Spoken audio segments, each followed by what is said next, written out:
కొత్తగూడెం గణేష్ ఉత్సవ కమిటీ ఆధ్వర్యంలో కమిటీ అధ్యక్షుడు కేవి రంగకిరణ్ జిల్లాలో ఉన్న వినాయక మండపాలకు పూజ సామగ్రిని పంపిణీ చేశారు. ఆదివారం కొత్తగూడెం పట్టణ పరిధిలోని భజన మందిర్ వద్ద ఉన్న వివేకానంద పాఠశాల ప్రాంగణంలోని విశ్వ హిందూ పరిషత్ కార్యాలయంలో నిర్వాహకులకు అందజేశారు. ఈ సందర్భంగా రంగకిరణ్ మాట్లాడుతూ ఈ నెల 17న జరిగే నిమజ్జన కార్యక్రమాలు భక్తి శ్రద్ధలతో జరిగేలా ప్రతి ఒక్కరూ సహకరించాలని నిమజ్జనానికి అన్ని ఏర్పాట్లు చేయడం జరిగిందని తెలిపారు. ఈ కార్యక్రమంలో ధారా రమేష్, చింటూ తదితరులు పాల్గొన్నారు.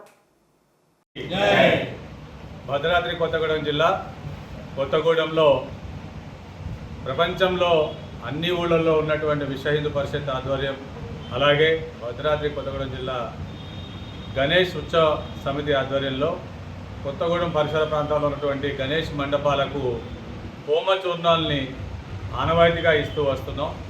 ఆ ఆనవాయితీలో భాగంగా ఈరోజు వాటి వితరణ కార్యక్రమం భాగంగా రేపు 17వ తారీఖు గణేష్ నిమజ్జన కార్యక్రమం ప్రకాశం స్టేడియంలో మధ్యాహ్నం 3 గంటలకు స్టార్ట్ అవును.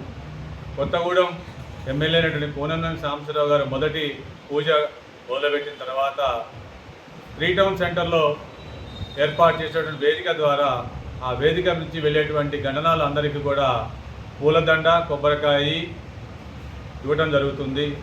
ఈ యొక్క కార్యక్రమంలో మండప నిర్వాహకులు కూడా పూర్తిగా బాధ్యత వహించి మత్తు పానీయాలను దరి చేరకుండా యువకులను సన్మార్గంలో నడుపుతూ వారి ఆ కార్యక్రమాన్ని దిగ్విజయం చేయాలని కొత్తగూడెం గణేష్ ఉత్సవ సమితి తరఫున కొత్తగూడెం పట్టణ చుట్టుపక్కల గ్రామాల ప్రజలందరినీ కూడా కోరడం జరుగుతుంది. జై బోలో గణేష్ మహారాజ్ కి.